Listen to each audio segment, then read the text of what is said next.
Hi there, welcome to today's daily briefing on KLAM and KCDV. These are the little reports heard in the 1 p.m., 5 p.m., and 8 p.m. hours on the radio, and also archived on the YouTube channel, youtube.com/Cordova TV. I'm J.R. Lewis, unaccompanied today, actually, for this briefing.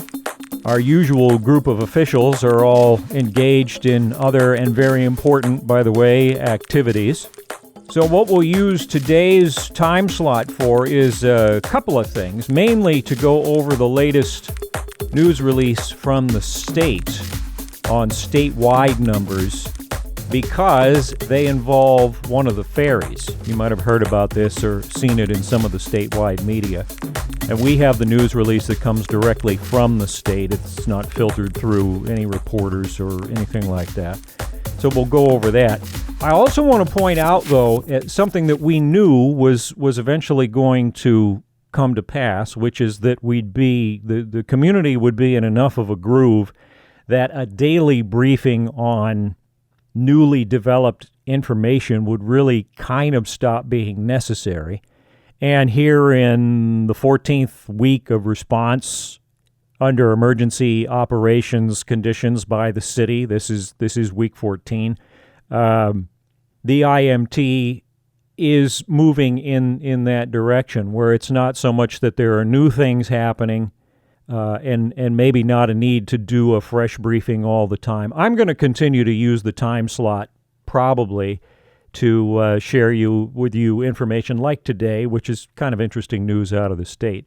But we want to let you know that that's sort of how this asset, this briefing time, is going to be used going forward. It's gradually probably going to begin to taper down.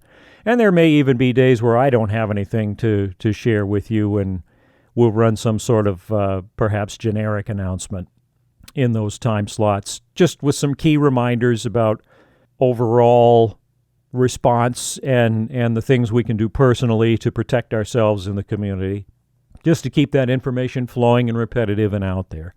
So my point is, especially for any of you who have really made an effort to tune in and catch these each day, that while they may begin to taper off, we're still going to use the time for something, even if we're not participating directly with the IMT quite as much. So expect that, not this week. This week we'll definitely do something of substance in each of this week's reports. But the plan is for that to possibly taper down some, and appropriately so. As for the meat of the latest release from the state, as many of you probably know, the state puts out one of these news releases every day. And what was particularly interesting about this one was the development regarding the marine highway system.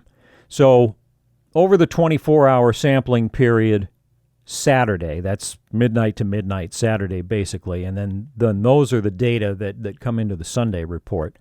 So in the Sunday announcement, DHSS said there were 8 new cases statewide in 4 communities. Anchorage had 5, Eagle River had 1, Homer had 1, and Douglas had 1. And that brings the total number of cases in Alaska to 544. There have been a total of 48 hospitalizations and 10 deaths across Alaska. No new hospitalizations or deaths reported Sunday. Recovered cases are at 382, with no new recovered cases recorded Sunday. And the statewide total on tests is 64,904. As far as non-resident cases, and remember, when it's a worker that comes in from outside, like a commercial fisherman or a seafood processing worker, or could be a firefighter that comes up from the lower 48. We're all very familiar with this. So the non-resident cases, they did find 1 in a seafood industry worker in Anchorage, and that brings the total number of non-resident cases, which are listed separately from the Alaska cases, to 46. And as an example, the one case we've had so far would be one of those. Now, the interesting part here is that one of the Alaska cases announced Sunday is a crew member on the Alaska Marine Highway System MV Tustumena. The Alaska Department of Transportation and Public Facilities provided details about the case in a different press release.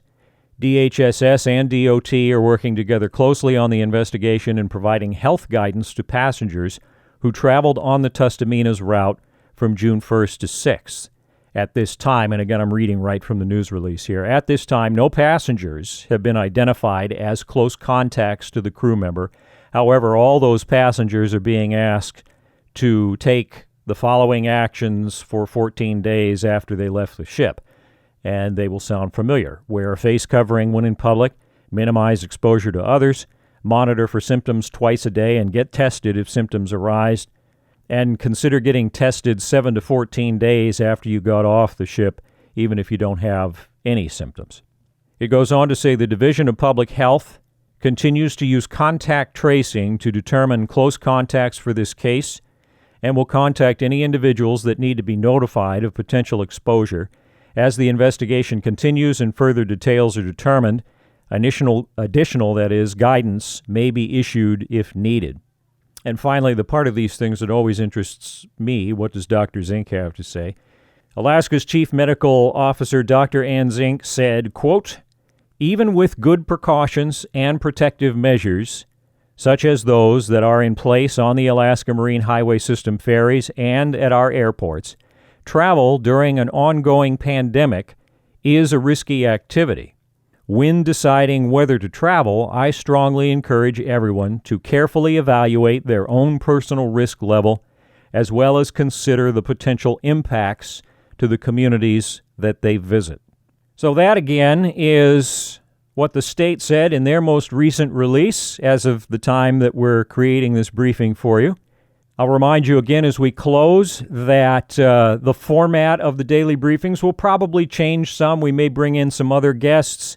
I may curate information for you on my own from the city website, from different assets, say, that the Cordova Prepared Facebook page puts out. So we may be a little more creative with it if it's useful to do so on a daily basis. And it's possible, again, as the need for these to be so frequent tapers off. And as I said at the beginning, that's kind of where we're at. It may be that sometimes we'll just come on and tell you we don't really have a full briefing today. Here are some key things to remember, and on you go with your life. So we'll see how that evolves, but I wanted to let you know this week that we're starting to get to that phase so that nobody is, we didn't want it to be abrupt and just surprise people with, guess what, we're only going to talk to the mayor once a week or talk, I don't know what kind of form it's going to take, but again, I like notifying people about things in advance. So we'll close today's time together, you and I, and remind you that the time slot for these is the 1 p.m., 5 p.m., and 8 p.m. hours on KLAM and KCDV, and then they are archived, if you ever want to go back over one, on our YouTube channel, youtube.com/Cordova TV. I expect we'll be talking with Mayor Copeland tomorrow. In the meantime, we'll get your regular programming back now on the Clam and the Eagle.